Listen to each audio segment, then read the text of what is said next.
എല്ലാവർക്കും നമസ്കാരം. എൻ്റെ പേര് വർണ്ണാവി. ഞാൻ BSc ഓണേഴ്സ് അഗ്രികൾച്ചർ ഗ്രാജുവേറ്റ് ആണ്. ഫെഡറൽ ബാങ്കിന്റെ ക്യാമ്പസ് റിക്രൂട്ട്മെന്റ് വഴിയുള്ള CSA എന്ന പോസ്റ്റിലേക്ക് ഞാൻ സെലക്ട് ആയിട്ടുണ്ട്. ഈ പോസ്റ്റിലേക്ക് കയറാൻ 3 ഘട്ടങ്ങളാണുള്ളത്.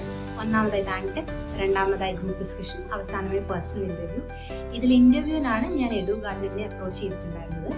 എൻ്റെ ബാങ്ക് ടെസ്റ്റിന് ശേഷം, അതായത് എൻ്റെ GDക്ക് മുന്നേ ഞാൻ അപ്രോച്ച് ചെയ്തിരുന്നെങ്കിലും എൻ്റെ മോക്ക് GD കഴിഞ്ഞതുകൊണ്ട് എനിക്കതിൽ പാർട്ടിസിപ്പേറ്റ് ചെയ്യാൻ സാധിച്ചിരുന്നില്ല. പക്ഷെ എൻ്റെ GD റിസൾട്ട്സ് വന്ന ഉടനെ തന്നെ ഞാൻ മാമിനെ അപ്രോച്ച് ചെയ്യുകയും ഞാൻ പെട്ടെന്ന് തന്നെ മോക്ക് ഇന്റർവ്യൂവിന് ജോയിൻ ചെയ്യുകയും ചെയ്തിരുന്നു. മോക്ക് ഇന്റർവ്യൂ സെഷൻസ് വളരെ വളരെ ഹെൽപ്ഫുൾ ആയിരുന്നു. കാരണം മോക്ക് സെഷൻസ് പ്രൊവൈഡ് ചെയ്യുകയും അപ്പോൾ തന്നെ ദീപക് സാർ ആണെങ്കിലും കലാ മാം ആണെങ്കിലും രണ്ടുപേരും എക്സ്പീരിയൻസ്ഡ് ആയിട്ടുള്ള ഫാക്കൽറ്റീസ് ആണ്. അപ്പോൾ തന്നെ ഒരു ഡീറ്റെയിൽഡ് ആയിട്ടുള്ള റിവ്യൂ പറയുകയും എന്ത് പഠിക്കണം, എങ്ങനെ പഠിക്കണം, അതുപോലെ തന്നെ എങ്ങനെ പറയണം, ഇതുപോലെയുള്ള പല കാര്യങ്ങളും എല്ലാം അവർ വളരെ ഡീറ്റെയിൽഡ് ആയിട്ട് ഭംഗിയായിട്ട് എനിക്ക് പറഞ്ഞ് മനസ്സിലാക്കി തന്നു. ഒരു ഇന്റർവ്യൂവിന് പോകുമ്പോൾ നമ്മൾ ടെക്നിക്കൽ ആയിട്ടുള്ള ആസ്പെക്ട്സ് മാത്രമല്ല കവർ ചെയ്യേണ്ടത്, അതായത് body language, eye contact, from head to toe എന്തൊക്കെ നമ്മൾ ശ്രദ്ധിക്കണം അതെല്ലാം പ്രോപ്പറായിട്ട് ഡീറ്റെയിൽഡ് ആയിട്ട് മാം നമുക്ക് മനസ്സിലാക്കി തരും.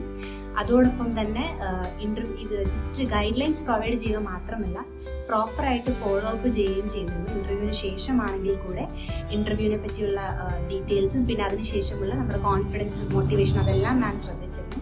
സോ നിങ്ങൾക്ക് ആർക്കെങ്കിലും ബാങ്ക് ടെസ്റ്റിനോ അല്ലെങ്കിൽ അങ്ങനെ എന്തെങ്കിലും ഹെൽപ്പ് വേണമെങ്കിൽ തീർച്ചയായും എഡുഗാർഡിനെ അപ്രോച്ച് ചെയ്യേണ്ടതാണ്. ഇതൊരു one of the best platforms ആണ്.